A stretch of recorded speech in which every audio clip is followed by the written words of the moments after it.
ভুঁড়ি খাওয়া জায়েজ আছে কিনা, ক্ষেত্রে যে ভুলটি অনেকেই করে থাকে, গরুর ভুঁড়ি এটা অনেকের কাছে একটা প্রিয় খাবার, কেউ এটা ফেলতেই যায় না। অথচ ভুঁড়ি খাওয়ার ক্ষেত্রে হর হামেশা আমরা যে ভুলটি করে থাকি, যেহেতু এখন কুরবানির সিজন, যারা কুরবানি দিবেন অবশ্যই তাদের কথাগুলো শোনা উচিত। আল্লাহ তাআলা কোরআন আল কারীমে সূরাতুল বাকারার মধ্যে আল্লাহ তাআলা বলেছেন, আনফিকু মিন তাইয়্যিবাতি মা কাসাবতুম, আমি যে রিজিক তোমাদেরকে দিয়েছি সেই রিজিক থেকে তোমরা পবিত্রগুলো আহার করো। আপনি কুরবানি দিবেন, গোশত খাবেন, গোশত খাওয়ার পরে অর্থাৎ এই রিজিক যেহেতু আল্লাহ তাআলা দিয়েছেন, তার মানে হর হামেশা গোশত খাবেন এটা অবশ্যই নাই। এই গোশত খাওয়ার ভেতরেও আল্লাহ তাআলা গোশতের মধ্যে গরুর কুরবানির অর্থাৎ গরুর মধ্যে 7টি অঙ্গকে আল্লাহ তাআলা হারাম করে দিয়েছেন। এর মধ্যে আপনি যে অঙ্গগুলো খাবেন না আর যে অঙ্গগুলো খাবেন এটা আমাদেরকে বুঝতে হবে।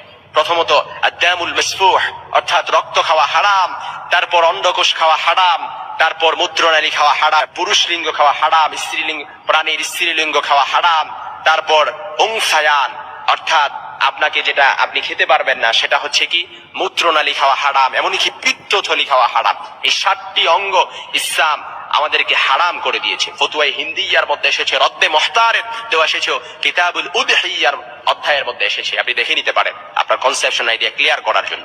এজন্য গরুর ভুঁড়ি যখন আমরা খাবো অর্থাৎ আমরা এটা ইসলাম যেহেতু 7টি অঙ্গের ভেতরে গরুর ভুঁড়ি নেই, আপনি খেতে পারেন, এতে কোনো সমস্যা নেই।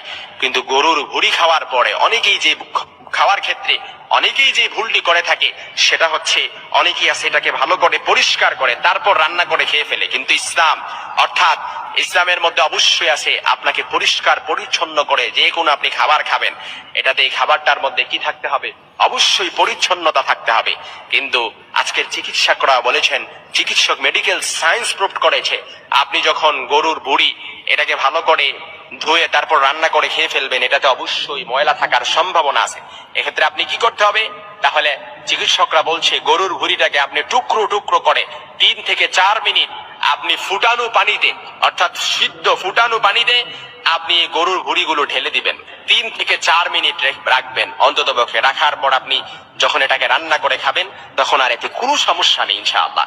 এই জন্য গরুর ভুঁড়ি এটা সম্পূর্ণ হালাল জায়েজ আছে, এতে কোনো সমস্যা নাই। কারণ 7টি অঙ্গের ভেতরে হারাম যে 7টি অঙ্গ আছে, এই 7টি অঙ্গের ভেতরে ইসলাম কোনো জায়গায় বলে দেয় নাই যে গরুর ভুঁড়ি আপনি খেতে পারবেন না। কারণ অনেকের কাছে এটা পছন্দনীয় খাবার, আমরা অনেকেই এটা খেয়ে থাকি আলহামদুলিল্লাহ। কিন্তু এক্ষেত্রে অবশ্যই আমরা যে ভুলটি করবো না, অর্থাৎ আপনি ঠান্ডা পানিতে পুকুরের মধ্যে এই গরুর ভুঁড়ি ধৌত করে ভালো করে ধৌত করে সাথে সাথে রান্না করে খেয়ে ফেলে না, আপনাকে অবশ্যই এটা ফুটানো পানিতে 3 থেকে 4 মিনিট এটাকে আপনি তারপর সিদ্ধ করে আপনাকে অবশ্যই খেতে হবে। গরুর ভুঁড়ি খাওয়া জায়েজ আছে কিনা, ক্ষেত্রে যে ভুলটি অনেকেই করে থাকে, গরুর ভুঁড়ি এটা অনেকের কাছে একটা প্রিয় খাবার, কেউ এটা ফেলতেই যায় না। অথচ ভুঁড়ি খাওয়ার ক্ষেত্রে হর হামেশা আমরা যে ভুলটি করে থাকি, যেহেতু এখন কুরবানির সিজন, যারা কুরবানি দিবেন অবশ্যই তাদের কথাগুলো শোনা উচিত। আল্লাহ তাআলা কোরআন আল কারীমে সূরাতুল বাকারার মধ্যে আল্লাহ তাআলা বলেছেন, আনফিকু মিন তাইয়্যিবাতি মা কাসাবতুম, আমি যে রিজিক তোমাদেরকে দিয়েছি সেই রিজিক থেকে তোমরা পবিত্রগুলো আহার করো। আপনি কুরবানি দিবেন, গোশত খাবেন, গোশত খাওয়ার পরে অর্থাৎ এই রিজিক যেহেতু আল্লাহ তাআলা দিয়েছেন, তার মানে হর হামেশা গোশত খাবেন এটা